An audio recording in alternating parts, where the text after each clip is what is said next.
जम्मू की पब्लिक के लिए यहाँ पे हम लोग अनाउंस कर रहे हैं।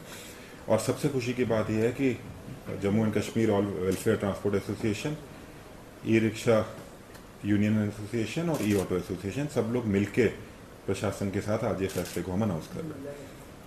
इसमें जो सबसे अहम फैसला वो ये है कि जम्मू जिले को हमने 6 जोन्स में डिवाइड किया है, जो कि कलर कोडेड जोन होंगे। इन 6 जोन्स में वही ऑटो, ई रिक्शा और ई कार्ट चलेंगे जो उस जोन में चलने के लिए अलाउड होंगे और उस जोन के लिए कलर कोडेड होंगे। उसमें कलर कोडिंग कैसे होनी है वो फोटोज अभी हम रिलीज कर देंगे। वो फोटोज और जो नंबर प्लेट कलर कोडेड लगनी है और जो पेंट कलर कोडिंग का होना है उसके लिए 10 दिन का टाइम दिया जा रहा है वो कलर कोडिंग कराने के लिए। जैसे कि जम्मू साउथ के लिए हमने डिसाइड किया है कि पिंक जोन होगा, तो जम्मू साउथ में जितने ई ऑटो, ई रिक्शा चलेंगे वो सब पिंक कलर कोडेड होंगे और जम्मू साउथ के अलावा वो किसी और एरिया में नहीं चलेंगे। ऐसे ही जम्मू नॉर्थ में जो कलर कोडिंग है वो सिर्फ जम्मू नॉर्थ में चलेंगे। आरएसपुरा, मर्ड, नगरोटा और अखनूर के अलग अलग कलर कोडेड ऑटो और ई रिक्शा हर जगह चलेंगे। दूसरा फैसला ये है कि कोई भी ऑटो, ई रिक्शा, बिकॉज ये स्लो मूविंग व्हीकल्स हैं और जो लोग इनमें अपना सफ़र करते हैं उनके लिए सिक्योरिटी हैजर्ड रहता है, तो कोई भी स्टेट हाईवे पे, नेशनल हाईवे पे या फ्लाईओवर्स पे नहीं चलेंगे और ये एक सिक्योरिटी ऑफ पैसेंजर्स के तहत लिया हुआ फैसला। तीसरी चीज़ कि जम्मू जिले के बाहर रजिस्टर्ड ऑटो और ई रिक्शा जम्मू में 23 तारीख के बाद नहीं चलेंगे, क्योंकि हमें जो हमारे भाई ऑटो और ई रिक्शा चलाते हैं उनके वेलफेयर का भी ख्याल रखना। तो dedicated 7 crossing zone national highway और स्टेट हाईवे के ऊपर हमने ऑलरेडी ईयर मार्क करे हैं। उन 7 क्रॉसिंग जोन्स पे वो लोग अपना ऑटो, ई रिक्शा लेकर दूसरे जोन में या दूसरे एरिया में क्रॉस ओवर नेशनल हाईवे और स्टेट हाईवे को कर सकते हैं। इस ऑर्डर को इम्प्लीमेंट करने के लिए 10 दिन का टाइम दिया जा रहा है, जिसमें कलर कोडिंग की जाएगी और कलर कोडेड प्लेट्स जो हैं वो ऑटो और ई रिक्शा पे लगेंगे। 23 तारीख की सुबह से इस ऑर्डर को जॉइंटली सारी इन्फोर्समेंट एजेंसीज इम्प्लीमेंट करेंगी और मेरे को पूरी उम्मीद यह है कि हम लोग जम्मू की ट्रैफिक सिचुएशन को इस ऑर्डर से इम्प्रूव कर पाएंगे। और दूसरा ये भी पूरी उम्मीद है कि जो हमारे लोग ऑटो और ई रिक्शा चलाते हैं उनकी आमदनी में भी इसमें बढ़ोतरी होगी।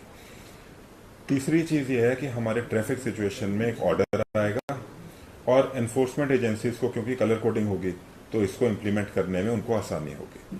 सो इसी उम्मीद से हम लोग सब लोग साथ मिलके आज ये हमने एक फैसला लिया, जो हमारी मीटिंग हुई है ट्रांसपोर्ट की, और इस ऑर्डर को हम लोग अभी थोड़े टाइम में ही पारित करेंगे।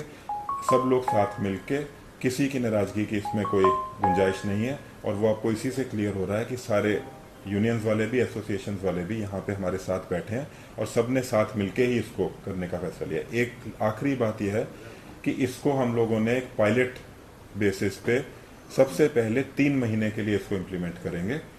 3 महीने के बाद हम सब लोग दोबारा बैठेंगे। अगर कुछ ऐसा लगता है कि इस ऑर्डर को कुछ माइनर मेजर चेंजेस करने की ज़रूरत है जिससे जम्मू की पब्लिक और ट्रांसपोर्ट सिचुएशन और इम्प्रूव हो सकती है, या जो हमारे ऑटो ई रिक्शा चालक हैं उनके वेलफेयर में हम कुछ और अच्छा कर सकते हैं, तो 3 महीने के बाद उस फैसले को भी ले लिया जाए। Thank you. सर, ये एक सवाल है कि जिस तरह से पैसेंजर स्टैंड बनाए गए हैं, जहाँ पे स्टैंड बने हुए हैं, लेकिन वहाँ पे कोई जो है नहीं रुकता और लाखों रुपये खर्च करके पैसेंजर स्टैंड बनाए गए हैं, वो ऐसे ही गाड़ियों के लिए इस्तेमाल किए जाते हैं।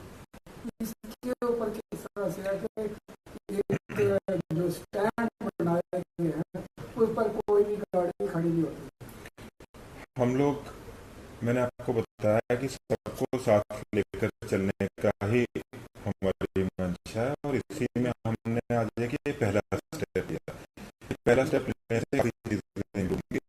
स्टैंड्स के ऊपर भी हमारा डिस्कशन हो रहा है, डिटेल में डिस्कशन हुआ। अगला स्टेप ये हो जाता है तो उसको भी हम लोग इम्प्लीमेंट करेंगे। वो सिर्फ ऑटो रिक्शा के लिए नहीं, बस मेट्रो का चीजें टैक्सी के लिए अगला स्टेप वही होगा।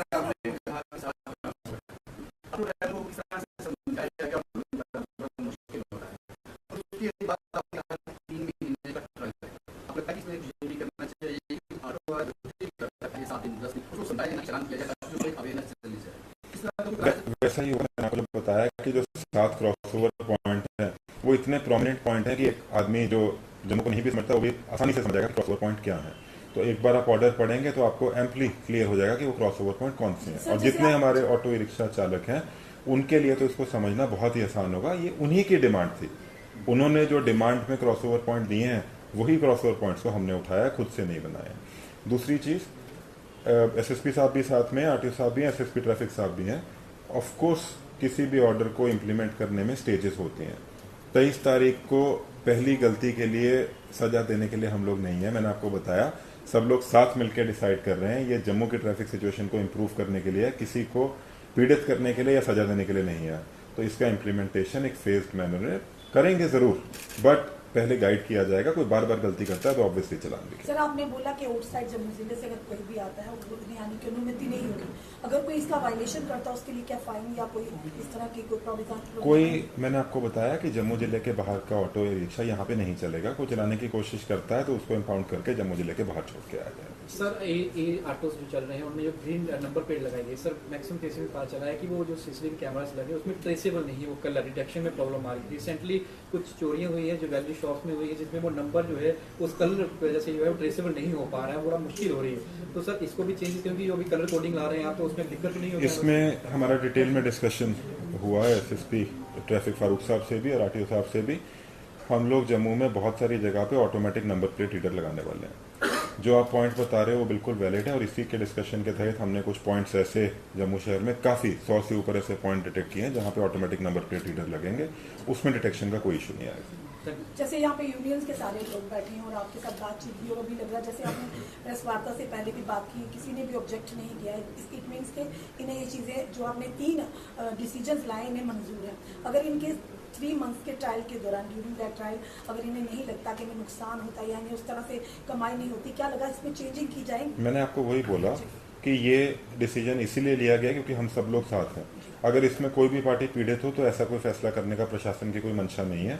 और 3 महीने के बाद हम लोग दोबारा बैठेंगे। पूरी उम्मीद ये है कि इसमें हम सबका फायदा ही होगा, जम्मू शहर का फायदा होगा, एसोसिएशन वालों का फायदा होगा, जो चालक है उनका फायदा होगा। और अगर फिर भी कोई चेंज चाहिए होगी तो जरूर की जाएगी। हम लोग उनके सर्विस के लिए, वेलफेयर के लिए ही यहाँ पे बैठे हैं।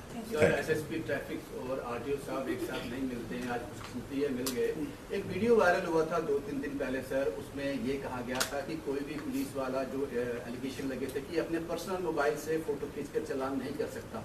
तो रोशनी डालेंगे इस पर कि अवेयरनेस जाएगी, दोबारा ऐसे इश्यूज क्रिएट नहीं होंगे? इसमें देखो, वायलेशन होता है। हम लोग इस चीज में ना जाएं कि उसने पर्सनल मोबाइल से वायलेशन किया या किसी दिया वो डिपार्टमेंट के मोबाइल से दिया। बात इस चीज की जाए कि वायलेशन को तो रोकना ही है और जो वायलेशन है उसका चालान होना चाहिए। मैं आज सुबह भी कहीं पे ये बात कर रहा था कि पनिशमेंट की सिवियरिटी नहीं एक लॉ का पार्ट बनती है, श्योरिटी ऑफ पनिशमेंट बनती है कि अगर वायलेशन करी तो यकीनन चालान किया जाएगा, वो चाहे पर्सनल फोन से किया जाए या डिपार्टमेंट कैसे किया जाए। कोई वायलेशन करता है तो चालान होना चाहिए। जिस दिन वो श्योरिटी हो जाएगी वायलेशन रुक जाएगी। क्लियर हो, कहीं से भी हो, वायलेशन होनी चाहिए। एक पॉइंट है कि ये फोटोग्राफ्स जो हमें सिविलियन भी भेजते हैं, ये नहीं है कि पुलिस वाला कर रहा है, सिविलियन भेजते हैं, आप लोग भी भेजते हैं कि ये वायलेशन हुई है। डजंट मीन कि अगर पुलिस वाला कर रहा है तो वो कोई गलत काम कर रहा है। ये सबकी भलाई के लिए है और सभी लोग कर रहे हैं, इसमें कोई जब तक वायलेशन है, आप भी बिल्कुल ठीक बोल रहे हैं, हमने बिल्कुल सही बताया। वायलेशन है, हमें एज ए सोसाइटी बढ़ के सामने आना है, वायलेशन को रोकना है। मोबाइल कोई भी हो, क्या फर्क पड़ता है? आई में आल्सो ऐड इन दिस, जैसा सर ने कहा कि ऐसा नहीं है कि मोस्टली जो हमारे चलान हैं वो चलानिंग मशीन से होते हैं, बट कई बार क्या होता है, रश बहुत होता है, वॉल्यूम ट्रैफिक का ज़्यादा होता है और उस टाइम मोबाइल कभी कभार यूज़ होते हैं। और ऐसा नहीं कि चलानिंग मशीन के आने से पहले चलान नहीं होते थे, तब चलान ज़ुबानी होते थे। जो वहाँ चलानिंग अथॉरिटी मौजूद होती थी वो देख के ही लिखती थी कि ये चलान हो गया। ये जो फ़ोटो खींचने का हाल फिलहाल का ये एक वो है फिनोमिना है, तो चलान जो है वो हमेशा से होते आए। कोई ऐसी इसमें टेक्निकली कोई इशू नहीं है कि चलान नहीं किया जा सकता। चलान आज भी बिना वो जो फोटोग्राफ के भी हो सकता है। जैसे हमने कुछ दिन पहले भी सर आपको वीडियो भेजा था, उस पर कार्रवाई भी हुई है। जैसे हम मीडिया कर्मी हैं, हमारे सहयोगी हैं, कभी हमें दिखता है कि रोड पर वायलेशन हुई है तो हम उसे क्लिक कर आप कभी तो उस पर कार्रवाई होती है। तो इट मीन्स कि वायलेशन तो वायलेशन है ना। It can be done.